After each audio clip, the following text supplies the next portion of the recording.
the same quote to, say, homeopathy. If you have no belief in God, or homeopathy, or ESP, or anything besides your sincere belief that they exist, is that equally as rational, or? Right. I still believe, this is a very good question. So, I still believe in evidence-based reasoning. I mean, I'm a firm believer in that. I was hoping to put that across in the long list of my doubts. And so with the evidence that is available to us, you still use your rational thought up until a point, but with every decision in life, even after, we have to make the best judgment possible after we've amassed all the evidence. And what tips me into belief rather than disbelief is what I'm suggesting. Other things like homeopathy, for example, I believe do not have that massive evidence that many of, I suggest that religion does, according to making the world a better place and making perhaps your and my life a better place. And so after I look at all that evidence, I still have some doubts, but then I'm tipped into belief. You want to follow up? Well, it could be an argument for having religion, but as if you had a delusion that made the world a better place, would you recommend having that delusion? Oh, definitely. We all have one, all right? It's called unrealistic optimism. We all think that we're not going to get cancer, that we're not going to get divorced, we're not going to die in a horrific car crash. It allows us to go through our life in a way that is more pleasant, all right? And so we believe those, so that's realistic optimism. Unrealistic optimism is now when it starts to hurt your life and become damaging, that you don't put on your seatbelt because you think you'll never get into a car accident, things like that. So some delusions are okay in terms of living.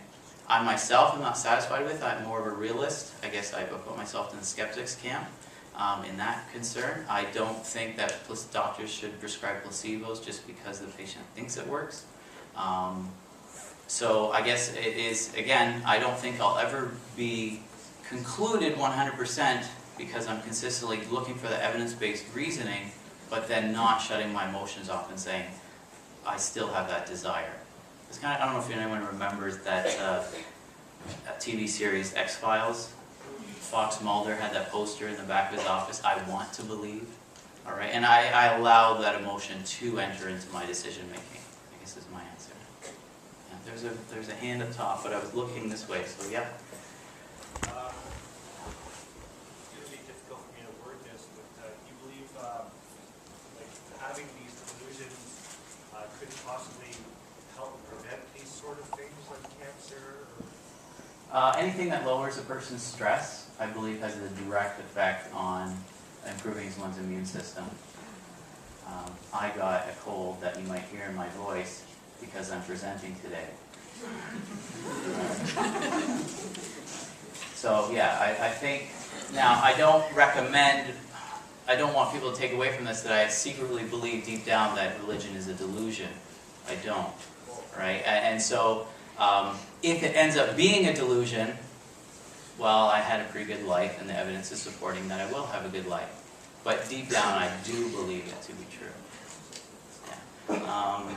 Well, I see another hand here and then one up there. Go ahead. No, go ahead. Okay, for me, there's two separate things. There's faith and religion, and this all seems to be pertaining more towards faith, because religion has so many fundamentalist values. It causes way too much terror in the world, in my opinion. So I just think this is more faith than religion. That's why I try to make that distinction between the fundamentalist movements, and I still think there's a lot of evidence saying that according to the base beliefs of most religions, and I'm still going to use the term religion, they are not by necessity fundamentalist. But certain people get involved and create institutions that can be fundamentalist, and that's where the negativity comes in. So in our culture, we tend to want to abandon those institutions and just live a life of perhaps faith or spirituality, whereas I'm not ready to do that yet. There's still that social support system that is ultimately very beneficial for people. And I mean, we can work to change those institutions so they're not fundamentalist in nature. We can't do that if we're on the outside. Yeah, in the back there. How do you guys like the movement back on the left side? Oh, good question. There's something called neuroplasty. The brain can repair itself if you are under a certain age, and within 2 weeks I was walking again.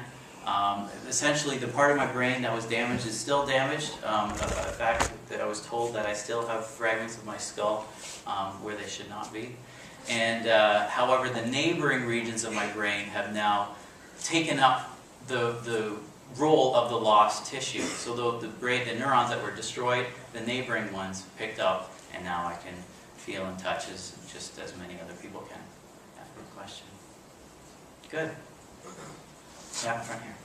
You were saying that you couldn't see the rationale in doctors prescribing placebos to patients because of just because they think that it'll work. Yep. But then you also said that you think that anything that lowers somebody's stress will in turn help to build their immune system. So if giving them something for their perceived ailment causes them to be less anxious about it, then that would in turn lower their stress. That's true, and thank you for challenging me there. And I mean, many diagnoses,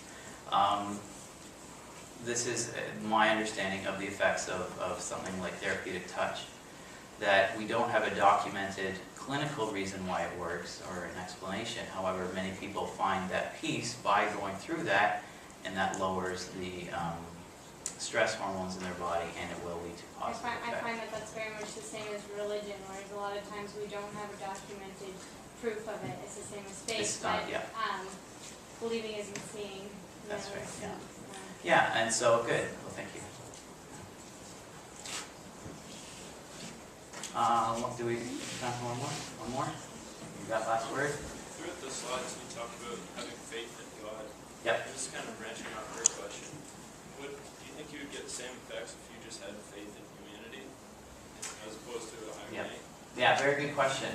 And it's possible. There was a study I came across where they, in fact, looked at that amount of people. It was actually in the gratitude section. The amount of money people would donate if I gave you 10 moons and then said, you know, you can donate some of this to a student who's hard up here at Fanshawe. The data shows that you're more likely to do that if I then prime you. Okay, priming is another psychological term where I would suggest things like God and faith and religion and things like that. You're more likely to donate if you are primed with those types of concepts and terms. But like you say, you're also more likely to do that if I just start talking about the virtues, what people want to be like, which is compassionate and kind and generous. So can you be a good person without religion? Oh, of course you can. And there are many groups that people are a part of that have that community that are irreligious but very beneficial social support groups. But my goal for today was perhaps to try to get people to question the overwhelming tide, what I see in the media, and at least people's comments after stories and in the various media sources, that the world would be better off without religion. And I said, hold on, let's think about that. Guys, thank you very much.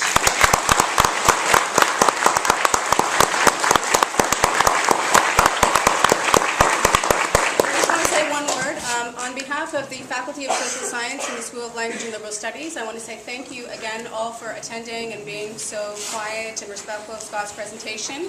And thank you, Scott, for your enlightening and inspiring words.